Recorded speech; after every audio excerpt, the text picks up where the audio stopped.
Okay. During the war, I mean, I don't ever remember being that hungry. And also there were things like, you could get, there were rabbits to kill and pigeons, and, we had, we had hen's eggs, so we didn't need it.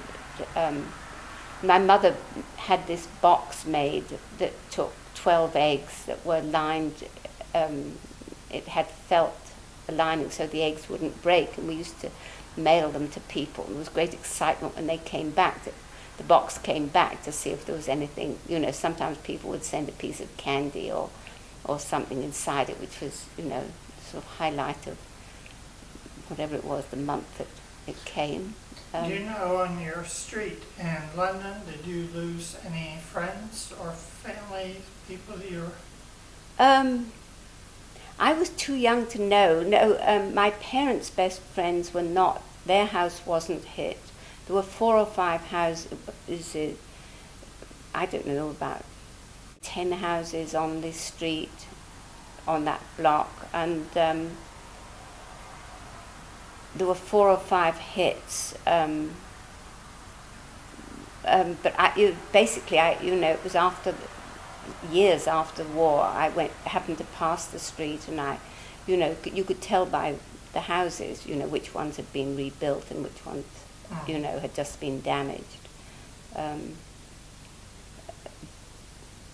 mean, I don't remember. The only time that I was directly involved in bombing was I went to stay with my grandmother at I don't remember what year it was, who still lived in London, and it was after the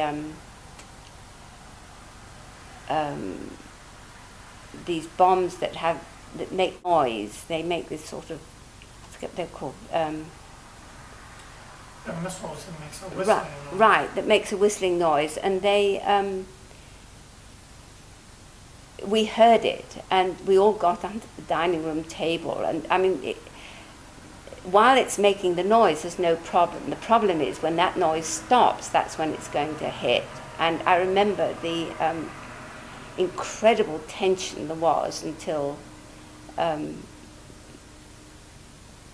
we'd heard it stop, but it didn't hit us, it hit somewhere else. And but how scared we all were, and we eventually got out.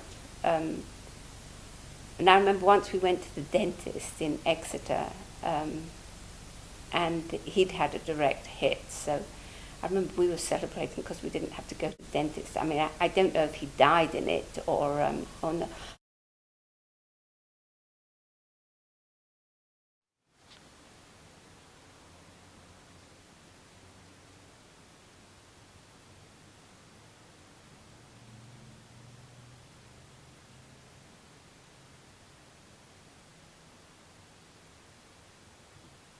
I was advancing up through the lines, and I got caught in the mortar barrage, and there were shells falling all over me.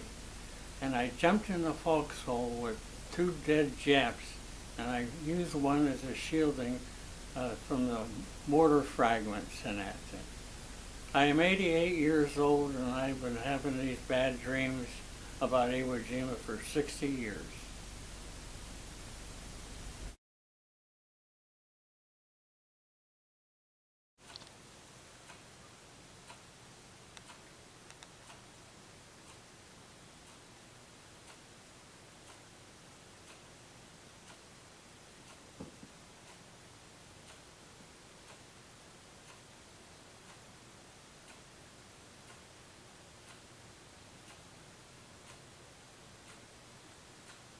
We would go over to Walter Reed and visit war casualties. They